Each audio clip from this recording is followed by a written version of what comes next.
Good afternoon, everyone.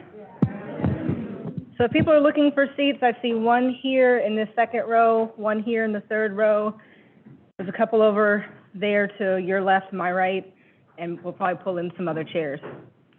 So thank you, everyone, for joining us today. My name is Onjalé Scott-Price. I am the co-chair of the Woods Hole Diversity Advisory Committee and chair of the 2023 Ambrose Jearld Jr. Lecture. Just a couple of housekeeping things. Please take a moment and silence your cell phones or turn them off. If you are in need of a restroom, they are behind the wall behind you. For those of you who are on Zoom, please keep yourself muted. We will be able to see questions for people on Zoom, and we'll ask those at the end.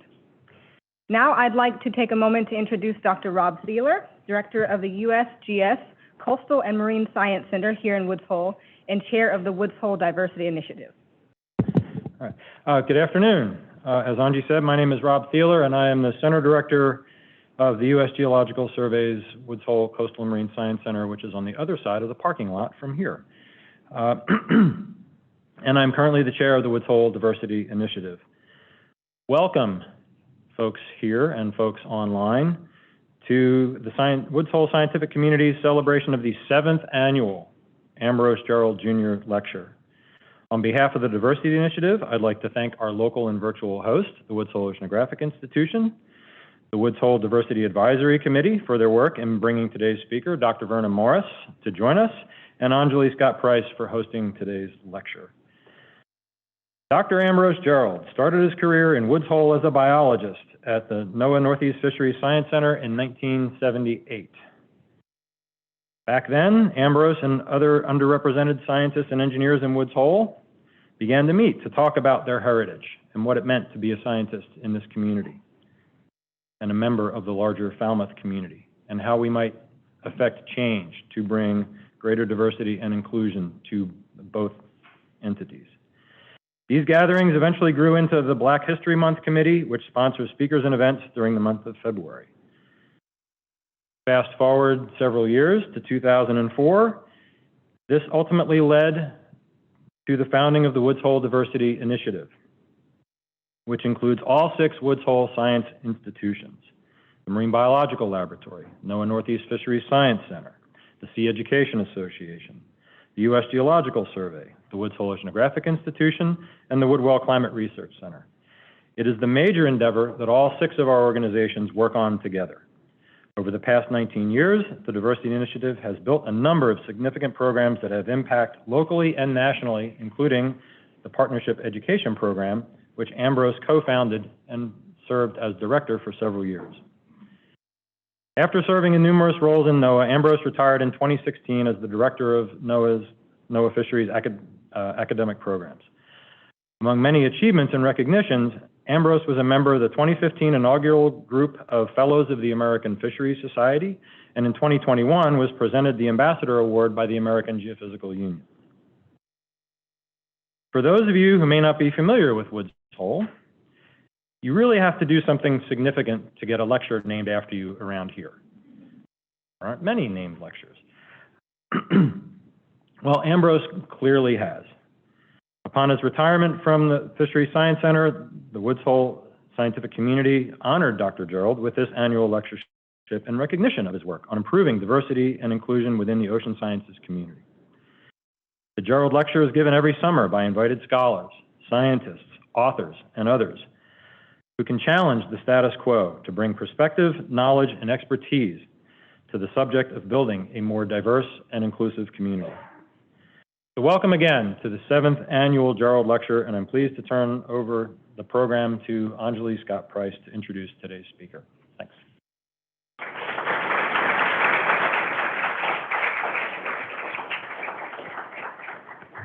So it is my absolute pleasure to introduce Dr. Vernon Morris, not just because Dr. Vernon Morris is an awesome guy and I've gotten to enjoy getting to know him over the years, but also because Dr. Ambrose Jearld has been a mentor, friend, and now family of mine for many years. And so it's always an honor to be able to come up here and introduce this awesome lecture in his honor. So Dr. Vernon Morris is currently a professor of chemistry and environmental sciences and the Foundation Professor and Associate Dean, Knowledge Enterprise in the New College of Interdisciplinary Arts and Sciences at Arizona State University. Formerly, He was a professor in the Department of Chemistry and the founding director of the Atmospheric Sciences program at Howard University and HBCU. He taught at Howard for over 20 years, mentoring nearly 200 students from high school to graduate and postdoctoral fellows, with over 150 of those identifying as people of color. While at Howard, Dr. Morris also became the founding director of the NOAA Center for Atmospheric Sciences and Meteorology. Mentoring students has been a long-standing professional goal of Dr. Morris's, and he has worked with numerous professional organizations, academic institutions, and federal agencies to promote equitable access to science, literacy, to lower social barriers to STEM careers, and increase exposure and availability of educational opportunities for students coming from backgrounds who have been historically excluded or face challenges due to racism, prejudice, or social disadvantages. Dr. Morris holds undergraduate degrees in chemistry and mathematics from Morehouse College and a PhD from Georgia Tech in geophysical sciences. His research interests are broad, but primarily focused on the physical and chemical transformations and behavior of atmospheric particulate in the Earth's lower atmosphere. He is also interested in urban air quality, both by understanding the chemical transformations and microphysics, and from an environmental justice standpoint. How can this knowledge be used to counter environmental racism and systemic toxic exposures? I'd like to remind people that while Dr. Morris is here to talk to us today about his experiences being Black in geosciences and talk to us about diversity, equity, and inclusion, that he is still a scientist. And so while he is here in Woods Hole for the next few days with his family, we're going to go on some fun tours in Woods Hole. For any of you who are interested in learning more about his research or potentially collaborating with him, I hope you'll find some time to talk to him while he's here, and we hope that the next time he comes back, he'll be giving us a lecture about his research. And with that, I'd like to welcome Dr. Vernon Morris.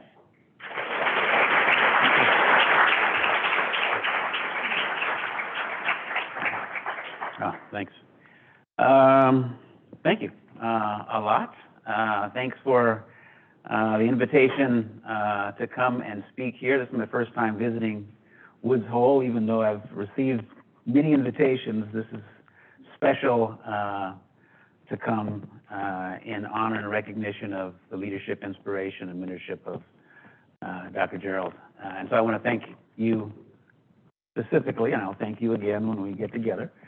But also thank Anji and all of the entities and individuals engaged in putting this together. I think it's fantastic. And I'll also sort of begin with two things. One, I'm going to begin as I usually go on, and that's disruptively. And while I realize that the naming of this is diversity and inclusion, I want us all to think about moving away from diversity as a goal, right? Because everything is diverse all the time, right? And so if you're just counting people in the room and you say, good, I'm done, how those people feel in the room, how they're included in the room, how they're empowered in that room, all of a sudden goes away. And you've checked a box without thinking about what it actually means. And so diversity has become something called a linguistic floating signifier. It can mean anything to anybody, and for 100 people in this room, it could have 100 different definitions. So how can that be effective in dismantling or overturning prejudice or racism? It can't. By definition, it cannot. So while I do recognize we have to name things, certain things, and for federal government, diversity, inclusion, good, but we should give primacy to equitable inclusion and justice. Those are the goals. Diversity may be a metric that could be useful for your progress towards that goal, but it's not the goal. Parity, not the goal. Those are metrics. Okay, so whenever someone says the JEDI group or the DEI group, stop them and say, what's your goal? Get them going in the right direction. And language is really important, and understanding what you mean by what you say really important, and just reframing and making sure that we're all on the right path can mean a lot if we're going to get to where we want to get to. So I appreciate the time there. And then the second thing I wanted to say is I always overtalk however many slides. If I put in 10 slides, I talk for 10 times as long. So I'm looking for a wave. There's my wave, to make sure I get through as much as possible. But if I don't get through every slide, I'm available for conversation. Period. So if there's, especially for students, if there's any person that I mention or any concept or citation that I mention or happening, phenomenon, and you want to know more, please get in touch with me and let's talk about that. It's important for us to continue to understand our history. Okay, I can't advance these slides, but that might be just me. I'm going to do this. So, I want to start off by acknowledging where we are. And for me, I wasn't able to do a deep enough dive into the history of this region, but I do, for the purpose of honoring, thanks, the people and generations and ancestors who have been in this region. I do want to acknowledge the Mashpee Wampanoag tribe, also known as the people of First Light, who've been in this region for over 12,000 years. And it would be remiss if we did not acknowledge their past and their current and their future presence and history here. You'll allow me to read. The descendants of the Wampanoag people share a history, language, traditional ways of life, and culture that continue to influence this community. And I bring these material facts to light as an intentional countermeasure to the erasure of indigenous people and to demonstrate their respect for their sovereign rights. And I'm going to talk a little bit more about erasure as we move on through this talk. But it's to invite the students here. There's a rabbit hole of really interesting information about how this region has transformed and continues to transform. But we do need to recognize presence as we go on. So what I'd like to do, today, in reasonably short order, set a tone for the discussion. So I'll start off just setting sort of the tone. I'll discuss some of the prevailing challenges that I see and from my perspective, and then share some stories of success, some strategies for continued progress. I have no solutions, and I have no solutions for a very good reason. Equity and justice continues to move beyond your grasp as you move towards it. That's the nature of the beast. So we will not be done, because we'll always uncover an equity or injustice as we make progress. But recognizing that from the start means we can continue on the right path.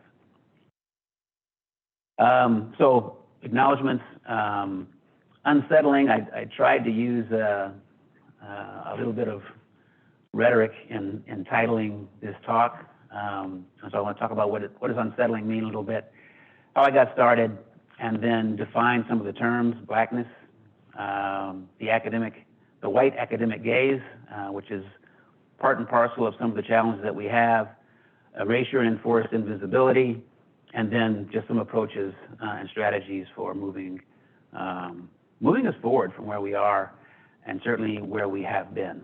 Because again, progress towards justice and equity is not linear, and it's not constant. 2 steps forward, 3 steps back. 2 more steps forward, half step back. 4 steps forward. And so you have to anticipate some of those things. I've been in geosciences probably closing in on 30 years, but I think 25 or so is pretty safe. For a long time, I didn't share any stories. And to me, I didn't share many stories. Shared strategies for success, shared, how do you get around this? How do you survive? But I didn't share a lot of stories. I didn't want to discourage the students. I didn't want them to think about how painful it can be for people who have been, who started in the 70s or in the 60s or in the 50s. I didn't start in the 50s, by the way. Started a little bit later. But there's a lot of pain points as you go through. And what you tend to want to do is shield people from that and just say, here's the positive things that come out on the back end. And what I realized that I was doing by not sharing some of the more painful stories with students, at least, is that you add to this unicornification. You can achieve if you're really smart, or if you're really exceptional, or if you're really special. But if you have problems, you're not one of those things. And then that inhibits the success of your mentoring. So I share some stories not for the sake of ooh-ahs as much as this is the reality of the situation. This is why some of these strategies have worked and I think will continue to work. I also want to acknowledge some of the privileges I hold. I know as a male, despite being black or BIPOC or whatever, I hold certain privileges, and I get to wield those, and those have helped me be successful. And here are a number of other privileges. I will always sit at certain margins of geosciences because of my attitude, because of the way I look, because of the way I feel about myself. But I also have privileges, and the margins are a really important place to be. Bell Hooks said the margins are the place of possibility and resistance. And so that's a power that you have if you're at the margins. And so you should recognize that. But I grew up an Air Force brat. I was always moving, so I was always an outsider. So being an outsider never bothered me, which is a privilege. Trained in combat sports. I'm going to talk a little bit about an analogy that I learned in combat sports that helped me move through the academy as a black man. Both of my parents were activists, so they normalized speaking out and speaking truth to power, and that's what you do. But if that's not your background and you get faced with something odd or off-putting, sometimes you step away from it versus towards it. And again, that's a privilege that I didn't earn that. I didn't do anything to be, I just survived. But that ended up being a privilege. And then I really benefit from my family structure, which of course, tight because you're always moving around, so the only people that you know all the time are your brothers and sisters.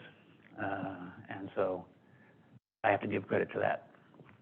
So I want to start off as well by saying, giving you the punchline, because I may not get to the punchline as smoothly as, unless I had 2 hours. Your presence, persistence, and performance are all acts of resistance. If you feel that you're an outsider, and a lot of times you're sort of an outsider within, as Bishop Hill Collins has developed intellectually. But being in a place is a power. Persisting in that place is an act of resistance, and making sure that you perform, right? Master your craft. Those are all acts of resistance that you don't have to step beyond if you're aware of that. As I mentioned earlier, equity is a result of intentionality, of intentionally enacting policies aimed to produce certain outcomes. It does not happen by accident. The arc of history does not bend towards justice by itself. It bends towards justice because of the gravity of activism. Okay? So when someone quotes that quote from Martin Luther King Jr. and says, yeah, we'll get there, no. And that's not even what he said. A snippet out of a speech that when you take away all the rest of the scaffolding, it's happy talk. It wasn't a happy talk speech. So I strongly encourage you to go back and listen to that lecture of Martin Luther King Jr. when he actually made that quote. It's actually a very radical speech. In fact, another interesting sidebar, while he was alive, Martin Luther King's approval rating was 28%. Right? More than 2/3 of the U.S. population vilified him. Now, he's a hero, unicornification, but not while he was alive trying to say equity, justice, peace for everybody. And especially when he merged racism and classism. That was the end. It's a fight the whole way. Equitable outcomes not often require, almost always require intentional undoing, unmaking, interrogation, revamping of the norm. Because the norm is to keep whoever's in power, keep whoever's excluded. And those difficulties manifest themselves and actually tend to increase, especially when you make compromises. Compromises on your ethics tend to reinscribe the things that you're trying to get rid of. So always move forward with confidence. So I'll start with a couple of stories. Now, I said I was an Air Force brat, was in Japan, started school in Japan and the Philippines. Came to, my first full schooling year was in Detroit in '73 when there was a busing experiment. So I show this picture, that's not me, this picture from the Library of Congress, but it reminds me of my experience, my first experience in the U.S. public school system, formally. Going to school, but not going to school with folks in my neighborhood, but being taken across town to a different school. And it wasn't traumatizing, it was just weird to me. It was weird to me as I'd walk by cars with adults in the cars, and they would lock the door with, my 10-year-old self walking by with another 10-year-old, and someone's locking the door as if they're scared of us. And I'm like, what's wrong with them? And looking back on that, looking back on the fact that the bus, which originally started a lot like this, got emptier and emptier over the course of the school year, and blacker. I didn't think about it then, but when I look back, I'm like, wow, okay, that was what was going on there. And so what was this a recognition of? This was a recognition of the color line. It was a recognition of the veil that I'll talk a little bit about shortly. It's a recognition of the fact that however I perceive myself, someone else is looking at me and perceiving me as this other thing. And that other thing that they perceive me of, I need to be aware of so that I can maneuver and navigate myself. And so these are, unfortunately, not unique, but distinct characteristics of being the other. Okay? And in geosciences, in sciences, in the United States, there is a definite other, and there's a norm. And you can be othered because you're female, you can be othered because you're indigenous, you could be othered because you're disabled, but there's a distinction. And you want to navigate that. And that's part of mentoring. Like, good mentoring directly addresses being othered. And what does that mean? And how do you respond to that in an intelligent way? Or whether you're the other or not. That's what good mentoring is. So where did geoscience begin for me? Because I could have done a lot of things. If anyone's seen me talk, I might have talked about this: butterflies, blackface boxing, and a timely collision. That's my story in a nutshell. Butterflies was how I entered. I thought, oh, wow, I like science and I'm good at it. I was expelled from class in 4th grade because not because I was a bad student, but I was a troublesome student. There's a room, many students. Who was that student who always stuck their hand up in class and corrected the professor? I know there's someone in here who's like that. Raise your hand. There you go. There's one. I see. Okay. There has to be more than 2 in here, but that's okay. Thank you, you too. So I was that guy. All right? And I was that guy to the extent that my 4th grade teacher was so exasperated with me. He said, I'll give you a special project if you stop coming to class. No lie. But you can't tell your mother. My mother at that time was a teacher. And if she knew I wasn't going to school, which I did often enough, she would kill me. Like, the only person I was afraid of was my mother. I mean, actually afraid. And he said, okay, so here's the project. You go out and you characterize insects. Catch as many insects as you can, and characterize them. And And that's what I did. I was glad to get out of school. I left. He said, come back when you're, at this date, because there was sort of a school project and science fair. Come back at this date, and then we'll straighten everything else out. But basically, don't come. And I said, cool. I recognized later that he didn't expect me to come back with anything. He expected me just to be out of school, go hang out, hooky. But I started looking for insects. And at the end of about 4 or 5 weeks, I had collected shoe boxes and shoe boxes full of insects that I had layered and, detailed where I found them and what they were and all this stuff. And so, obviously my mother found out a little before I was due to go back to class, because I kept on collecting all these shoe boxes and what's in the shoe box? Why are all these insects in here? And so I'm not going to go into the story of what transpired when she actually brought me to school and confronted this teacher. I do remember him from the collar to the top of his forehead, which was pretty well receded, all red, just all red. I was standing to the side and I was like, oh, that's going to leave a bruise. But I also recognized when I brought because I had to have my mother help me go to school to bring all of the shoe boxes, that when he saw me loading all of these boxes in, he was completely shocked. He did not expect me to come back with anything. So much so that he didn't even enter me in the science fair. And so I've never actually been in a science fair. But what I did learn was I loved science and characterizing things and going out and gathering stuff in the field, and that I was good at it. I was really good at this thing. But school was painful. School was frustrating and irritating. And so I continued combat sports to the extent that I was a really good boxer. And I was thinking about going professional and not going to college, because why? This college would just be more time in front of people who didn't want me to be there. But as I said, I was afraid of my mother. And my mother said, there will be no professional boxing unless you at least start college. And so that's how it went.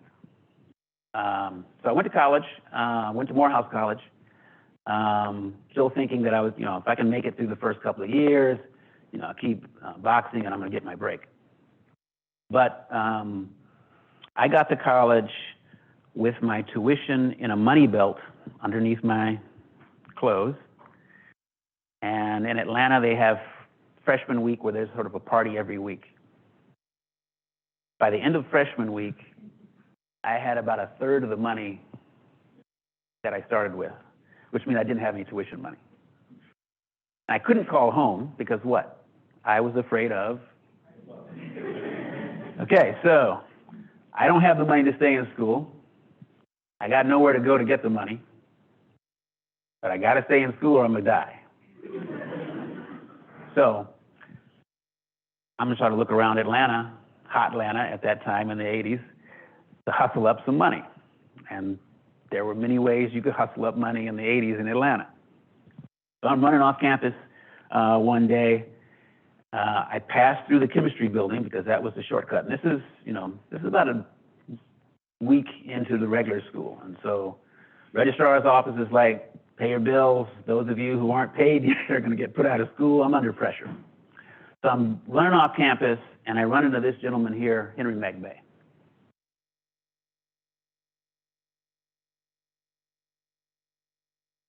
And almost every time I tell this story, I almost tear up. So I'm gonna pause for a second so I don't cry. But and the reason why I do that is because if I hadn't physically run into this gentleman and him stopping me, I wouldn't be here. Almost no way. So, Henry McBay stopped me. Where are you going? And he's a short gentleman. I mean, he's about this tall, and I barreled into him. And so I had to stop and help, what's going on? Where are you going? Why are you going so fast? And I said, look, I spilled my guts. I'm out of here unless I get me a job. I need $2,000 to stay in school. I got to gotta, be out of here. It's like, hold up, if you major in chemistry, I'll take care of your tuition.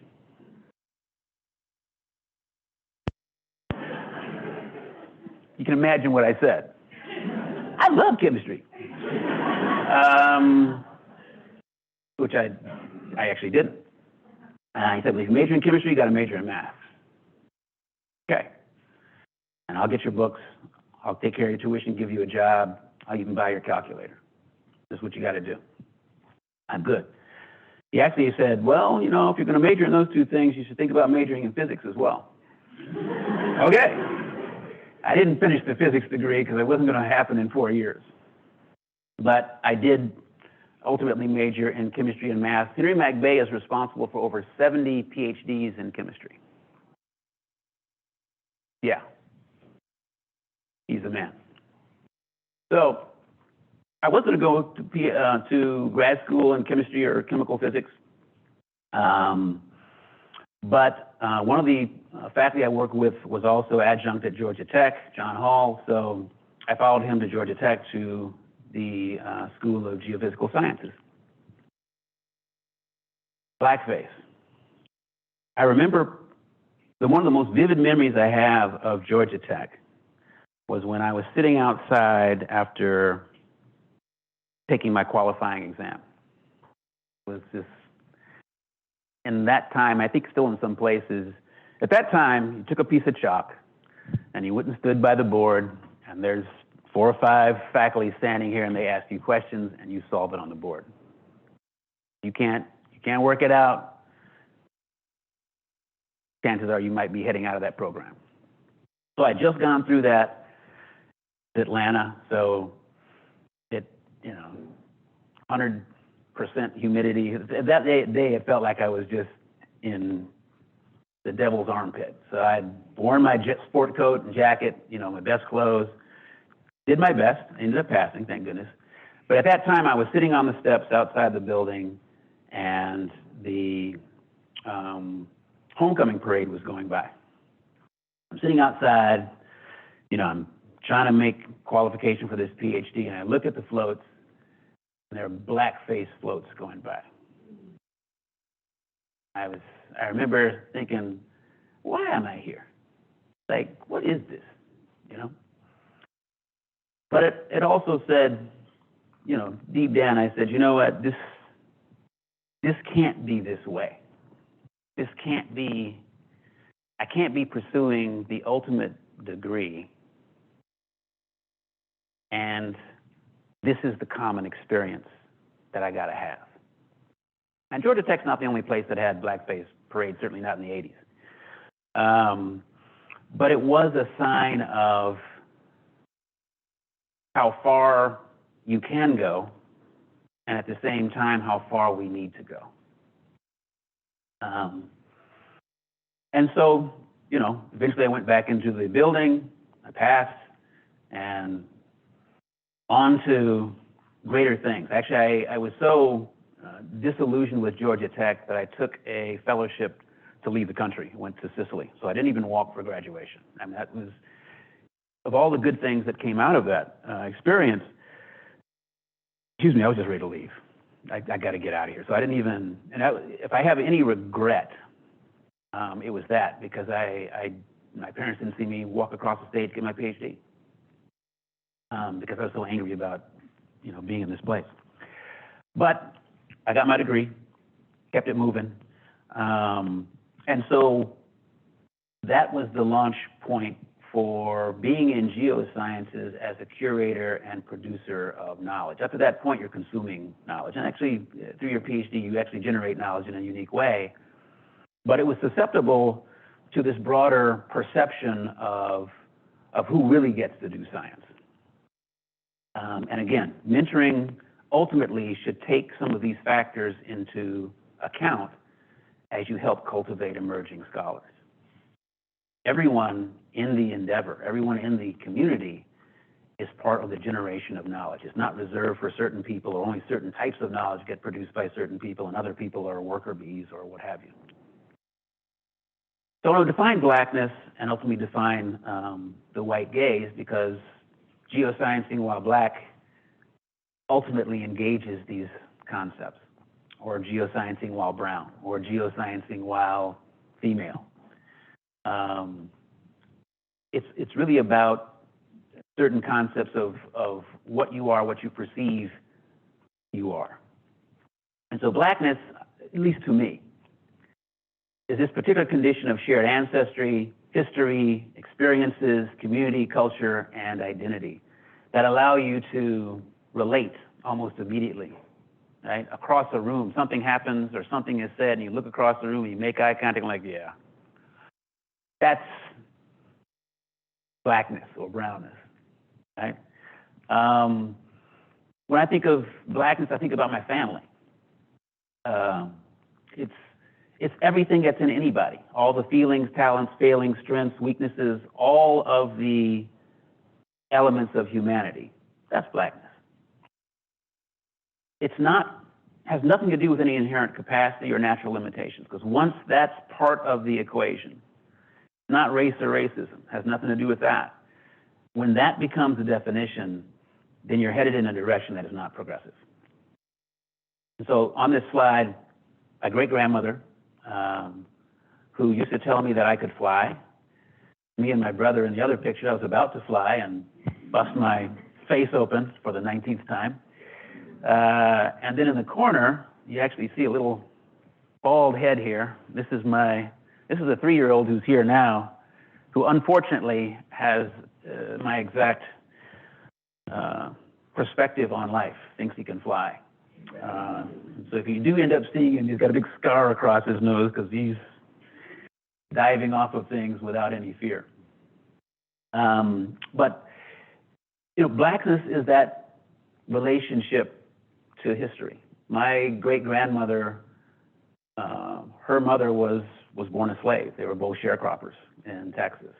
In fact, her mother was one of 7 siblings that were sired by the man who enslaved their family. That's my history. As other people tell their histories that have any sorts of influences there, and I'm not ashamed of my history. That's my history. She was an extremely strong person, didn't believe in medicine, so my earliest recollections of medicine were if I got a cut or something happened, she'd go out in the yard and she'd pick up some plants, come back in and make something stinky, stick it on me, or I had cod liver oil or whatever, but it was all natural. And she lived to 98, so you couldn't disbelieve what she had to say.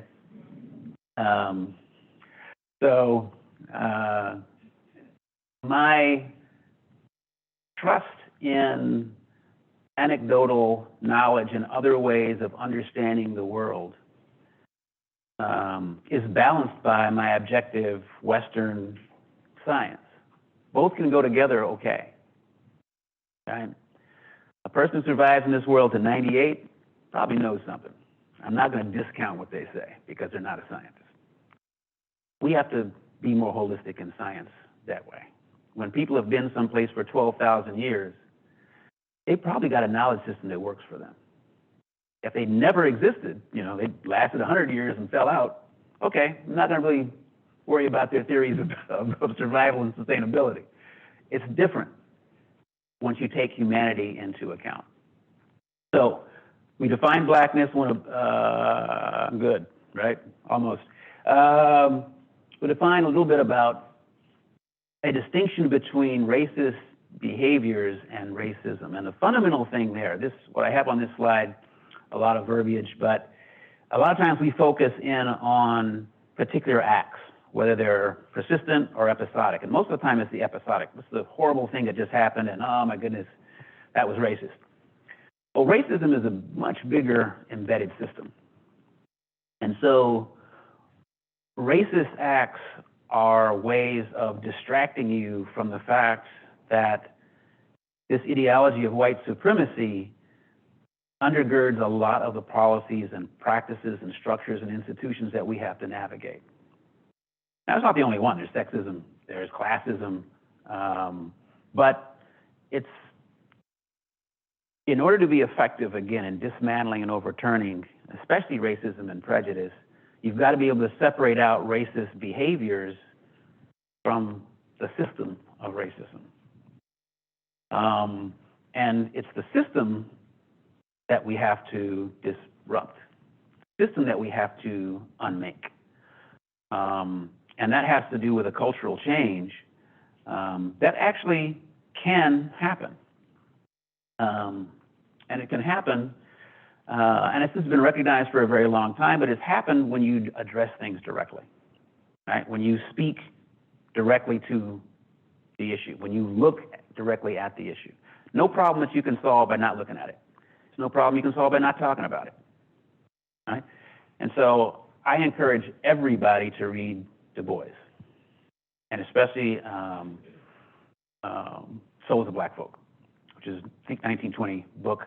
I read it as a preteen the first time, and it made me understand what I was living through at that time. I read it multiple times since then.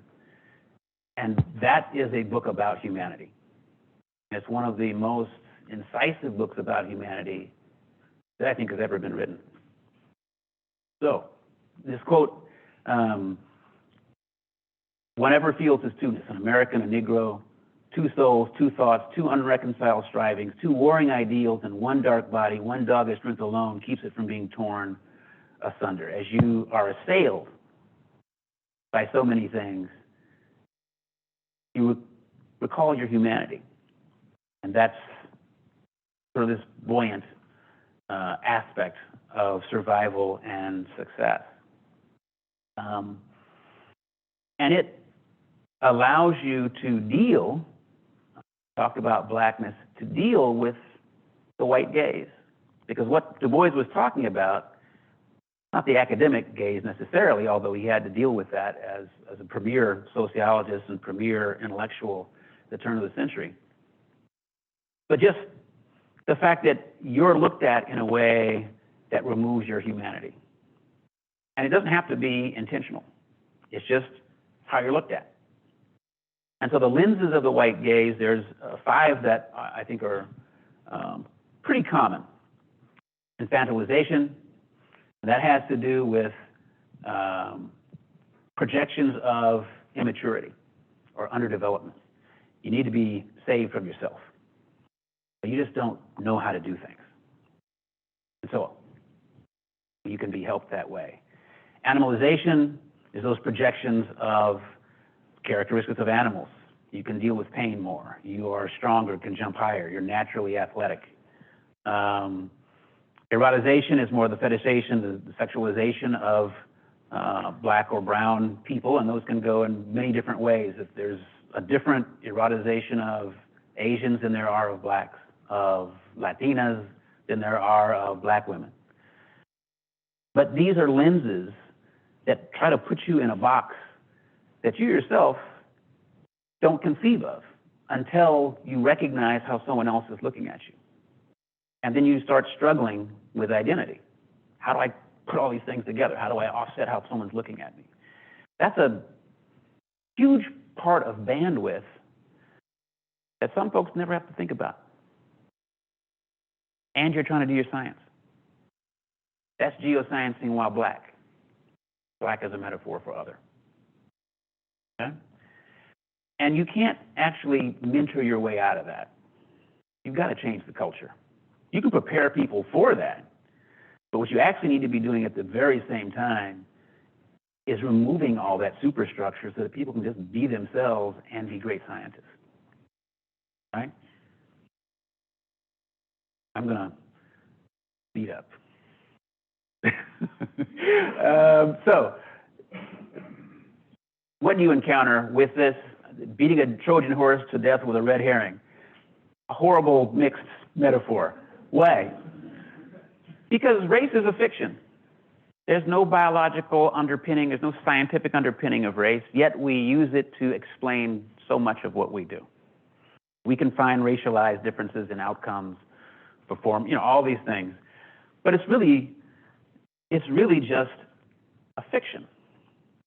And so that's your Trojan horse, and then you've got all these things associated with it, these red herrings to chase around instead of saying, let's remove this completely. And so a lot of those phrases in black or in red are familiar. They're just diversions, right? You've got to move beyond that. So another concept I want to talk about before I get to strategies is erasure and enforced invisibility. And so on one hand, as an other, you can be rendered invisible. And there's three pictures here, three images here. One is a very recent paper in the Proceedings of the National Academy of Sciences, Paul Ernst Dornbar, We Wear the Mask, sort of an illustration of you can mask yourself, right? You can mute yourself.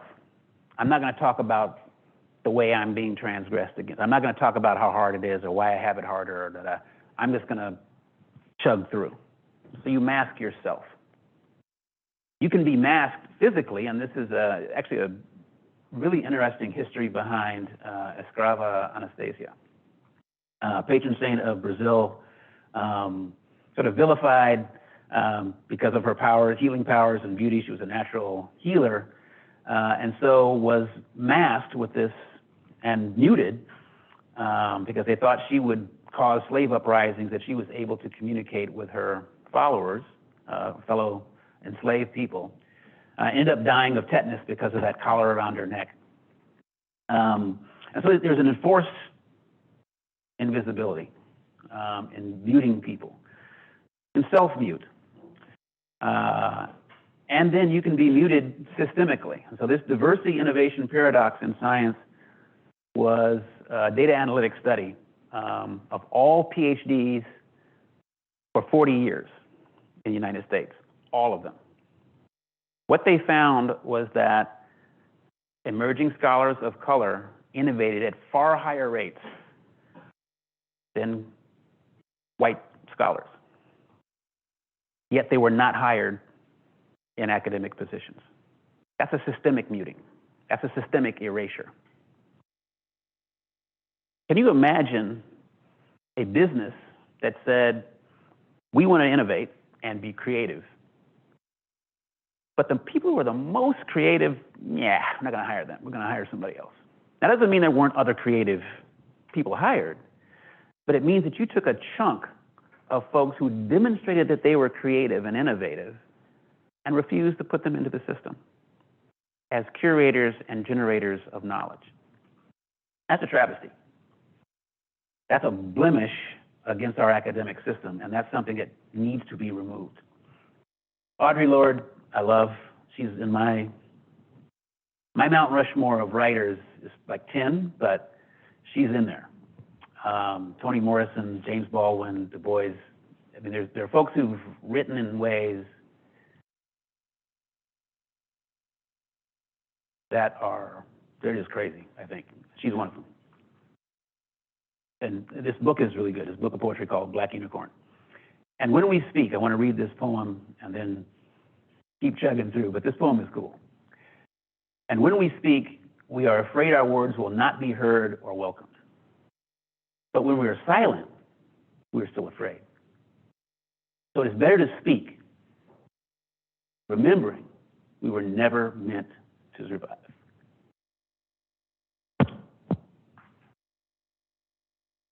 Gotta pause again.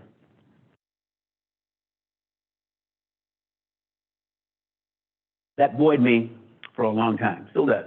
When I read it, I'm like, whoa. So, blackness is a power, it's a connectivity, it's a humanity, it's all of humanity. The white gaze encapsulates that in ways that turn it from humanity into various forms of less than humanity.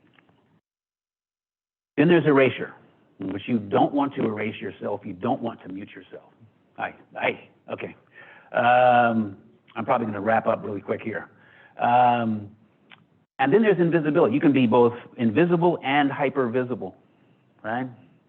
Invisible, in fact, these erasures, these ways of erasing you from the picture, but the fact that if you actually walk into the room, everybody knows you're there, right? And who's ever been the only black person in the room?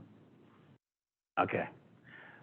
But everybody else knew you were in the room, right? They may not have talked to you, but they knew you were there, or the only woman in the room, right? Or the only indigenous. It happens all the time, and you're both invisible and hypervisible. And so this, I don't have time to go through. I really do apologize, but the dimensions of invisibility, and Louis Jordan's philosopher, great, check him out on YouTube. You can be unheard, which is not being cited, not being, your knowledge not being listened to. Unvoiced, in which you silence or muted, or you're policed. Your voice is policed in ways that limit what you do. Unseen, that's just being excluded from space. Unimagined, I can't believe, wow, you're so articulate. I can't imagine that you can speak that way. Unengaged, that is, you're there, but not equitably included in the space. And then uncounted, rendered statistically insignificant. This happens a lot to the indigenous or the Asian Pacific Islanders. Oh, it's not enough to count, so we're just going to remove you from the statistics. That's people. Those are humans. You can't be one of the missing millions, as a new report coming out is going to talk about, or many of the literature in the federal government, the missing millions. You've got to get the missing millions. No one's missing. You're not looking at them. You're not looking for them. You're not including people. No one is missing. I'm going to jump towards the end. And this slide, before I start jumping slides, so you can be erased, you can be invisible, and at the same time hypervisible. This study is 2014, but they did a study 10 years later, and these statistics haven't changed. Right? So you can't be seen as a scientist, so you must be custodial staff. When I was working at NASA, I worked at two NASA facilities, NASA Marshall and Goddard Space Flight Center. I mentioned both because I'm not going to indict one or the other with this next comment.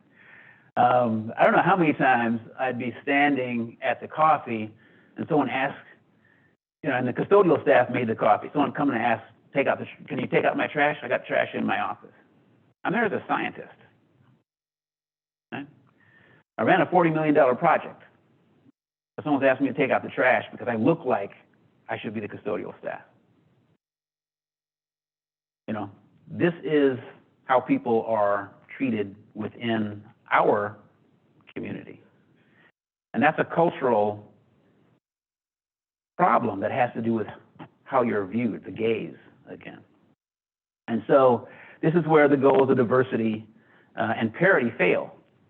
I'm there, it's diverse now, but I need to take out the trash to be part of the team. I'm gonna jump to the end and hopefully take some questions. These are actually, each slide means a lot to me. So I keep saying that, but I keep going slide by slide. I apologize. I'm not gonna do it the whole way through though. But these two quotes are really cool. I did not see them together, but put together, what they do is address the challenges that a lot of scientists feel across the racialized spectrum on trying to resolve science is colorblind, science is completely objective, science is only facts, so it can't be racist. And understanding that how we view the world, in part, comes from our experience in the world. The questions that we ask, in part, come from how we've learned about the world. If we've only learned about the world in a certain way, we'll ask questions in a certain way. And once you start asking a certain type of question, there's only certain answers to that question.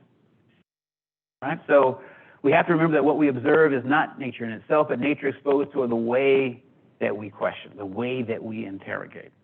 And that has to not only do with scientific systems, the physical systems, material systems, but also social systems, and the social systems embedded in how we apply our science. And then the greatest resistance to justice is not overcoming hatred. It's a resistance to overturning the false realities of the meritocracy, self-identity, and assumptions of self-worth and goodness. I'm a good person, so I'm not doing anything wrong. I'm a good person, and all the scientists I know are good people. We're not hurting anybody. That's not the point. Your goodness is not the point. And that's a difficult thing to push back on as you're a student. So now I'm at 18 of 40. Not going to make 40. Not going to make it from here. But I'm going to jump to some solutions. So is it all bad? And so I had some slides here. I'll plug a paper that just came out recently. Christine Shin from Lawrence Livermore was lead author on this paper where we looked at funding rates. So this is another way that erasure sort of happens. Even as our scientific community has gotten more diverse, the academic community gotten more diverse, more funding in, funding rates to non-white scientists are decreasing over time.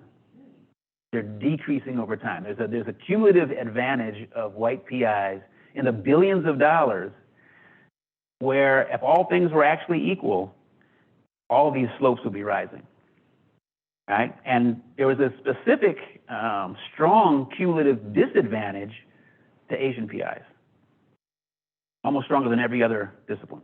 Some of the numbers are so low in certain categories, the way that NSF collects data, that you can't resolve them strongly from zero. So you'd have to blow it up to see some other things. But again, this works against the gaze, the outcomes that you would expect if you apply any of those lenses of the white academic gaze.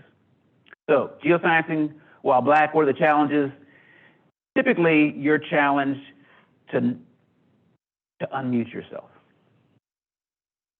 right? To speak out, right? It's easier or perceived as being easier if you just go with the flow, assimilate as much as you can, don't call out things, and hopefully you'll be successful.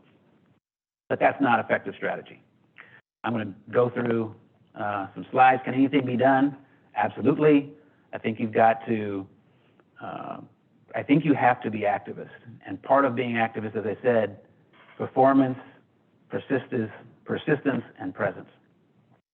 Mentoring, I just list my approach to mentoring, but key elements, and I will say again, you can't mentor your way out of a racist system, right? So we do need improved mentoring.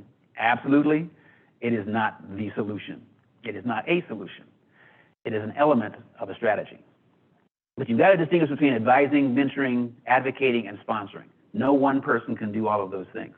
Advising is the easiest. It's how do you do this technical thing? That's cool. That's not mentoring. Mentoring is the context around it. Hey, I see you. I see what your privileges are. I see what your disadvantages are. I see the biases and prejudices against you. Here's what you do. Here's what you do in this instance. And that's why representation is really important, because that everybody doesn't have access to. Technical advising, you got your PhD, you got some technical skill that you can deliver. Right? So you need networks of advising, mentoring. Advocating is, I'm going to nominate you for this thing. I'm going to give you a good, strong recommendation here. I'm going to talk to folks about how good you are so that you can get your foot in the door. Sponsoring is putting resources behind that, putting my neck on the line for you. You need all of those to be successful. What tends to happen for a lot of other individuals, you get some advising. That's it. Maybe you get some mentoring. You don't get the advocating and sponsoring. So there's this network around that. They've got to be individualized and inclusive. Tacit assimilations, always challenge and interrogate. Don't be colorblind. Colorblind is Plessy versus Ferguson, 1895. Supreme Court decision that said separate but equal. Don't be colorblind. Okay? Actively recognize, actively challenge who gets to produce knowledge. You got to champion the knowledge you produce. So, since I have a lot of students here, I want to speak directly to you and probably online. Embrace your authenticity, right? Embrace your identity. Embrace being at the margins while there's still a margin. Hopefully, we remove the margins. But while you're at the margins, that's a place of endless possibility and resistance. It doesn't always have to be a bad place to be. It's a creative place because you have to be. You know, we were all creative during the pandemic because what? We had to be. Everyone got placed at the margins. We survived. That is actually the lived experience of a lot of people in science. Master your craft, always build community, demand accountability from your mentors and advisors. A lot of students don't realize that you can say, give me the plan, for success. Let's get it down on paper together. That's going to be my roadmap. And we're both accountable for getting through this. Seek culturally competent mentoring. Don't restrict yourself to the resources you're given. You're at Arizona State University, and you're saying to yourself, I need better mentors. Reach out to your friends that you might have been in a summer program with and say, well, who mentors you? Do you know anybody who can help me with X? It's a scientific community. We're all supposed to be helping each other be successful. That's how we get science done. And then find your voice, which is difficult sometimes. But your voice doesn't always have to be, like this. Your voice could be what you do. Your voice could be in the organizations that you help support. So you can always find your voice in different ways. The other, I got 2 more slides, but I'm going to go right through them because I get to my key points and then wrap up, because those will be on the No Time for Silence website, which will be a resource for all of these slides and all the things that you miss. And you can always ask. There's about 10 folks who really contributed to No Time for Silence, who are present on national committees, who are present in the literature writing to speak truth to power and voice to the unvoiced. But I go back to my first point: presence, performance, persistence, all acts of resistance. That's finding a voice. Staying in the game. You don't have to do it alone. There are folks who are going to support you. But the more you stay in, the better off we're going to be, actually. And the rest I've actually talked about, so I'll just jump up to thank everyone. Last 2 quotes: you got to challenge perception, but it's only by challenging perception that you can change your mind. You change enough minds, you change the world. And then second, Nelson Mandela, that's Frank Candide. Second, Nelson Mandela: when we are free to sit in the face of insanity or dislike and be free from the need to make it different, then we're free. Again, that's geosciences while black.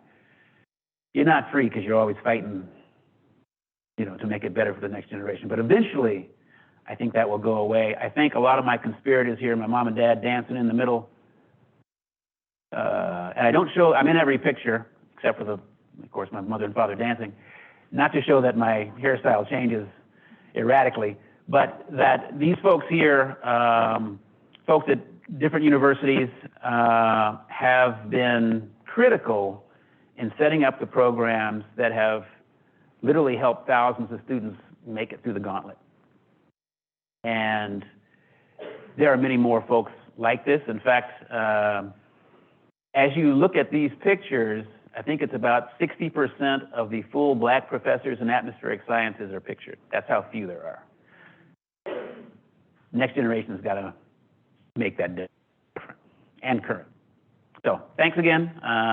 Little overtime, but I will gladly entertain any questions or challenges or comments that you've got. And I, again, appreciate your time and attention.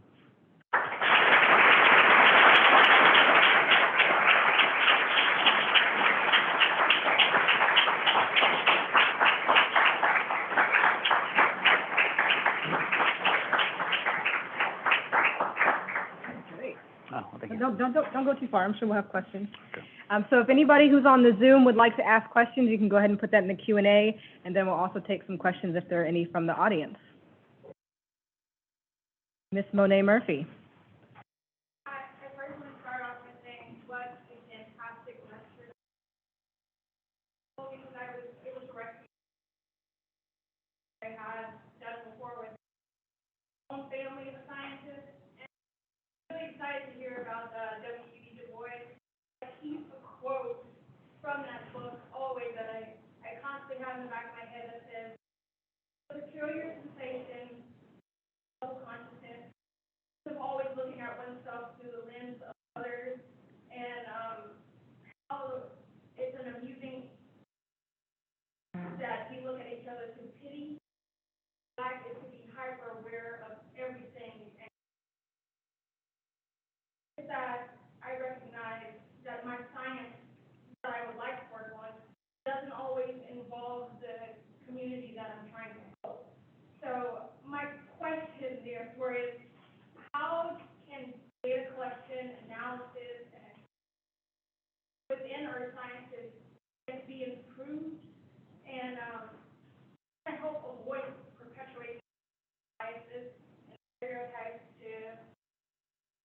want to say ensure a more comprehensive understanding of environmental issues. I know that it's very hard to place yourself into what's known as your background and who you are as your scientist. It's very hard to do that. So how do you navigate? Let me make sure I got your question. So I appreciate the quote from Souls of Black Folk. Yes. So it sounded like your question was, well, let me ask, did your question have to do with how you present the work that you're doing or how you purvey the work that you want to do when it engages communities of color or communities that have been disadvantaged by environmental challenges? Yeah, it's definitely the second. How do I help those communities in a setting that is looking at just the formal science and not putting those. Yeah, so great, it's a great concern, legitimate question and concern. I think one of the fundamental ways is engaging the community before you form the question. Because then you're not coming in to save the community with your science, and my science is this objective thing that's going to help you no matter what I, come up with, but it's being in conversation with the community to find out the concerns, sharing what you can do, and then finding out what is needed in the community, and then jointly, and this is not easy, and it does not occur on the time scales or timelines of traditional funding, of tenure, of all the things that we know. And this is why our systems need to be disrupted. If we're actually doing science for public good, public has to be involved, not just as an end user or here, take this medicine, but as co-creators of the question. And so I think what you have to try to do is push back on some of those timelines and deadlines and help co-create questions.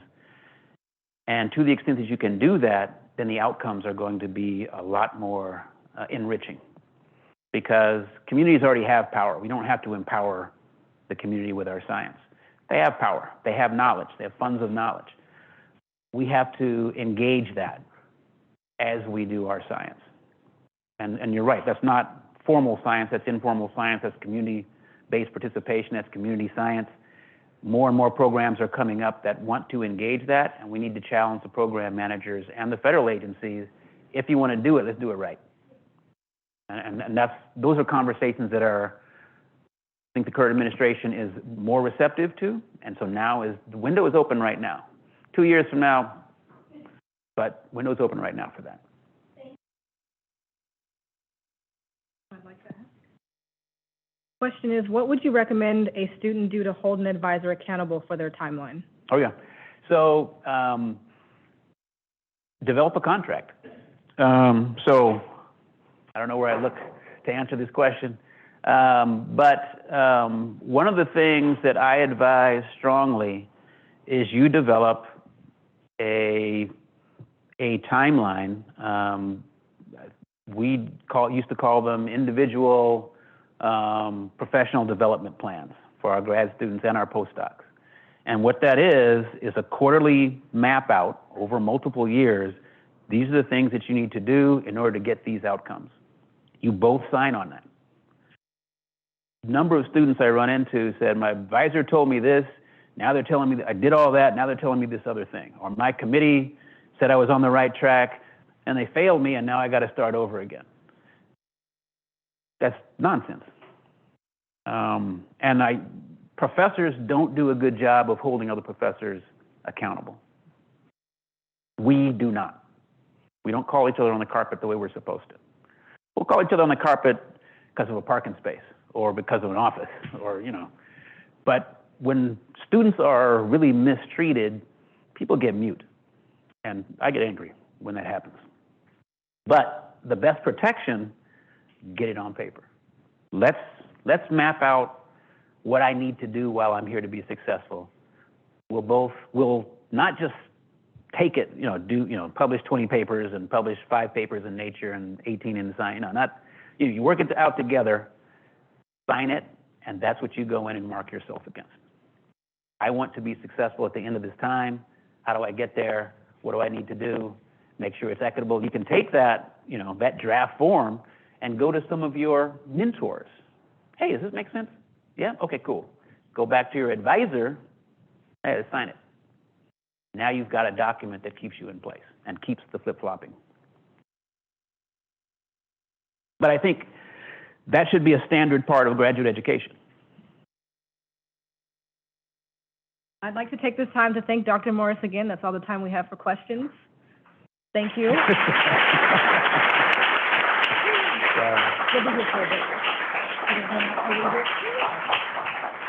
I also want to thank Hui for hosting this event, especially to Matt Barton, who no one ever gets to see, but always does a great job for us. Thanks, Matt. And yeah, let's give Matt a round of applause. Yeah. Dr. Morris will be here for a little bit longer if anybody wants to chat with him. And again, I'm taking him on some tours of Woods Hole the next couple days. So if you want to make sure you get some time with him or he comes and sees your lab, definitely reach out and we'll see if we can make it work. Thank you all for coming.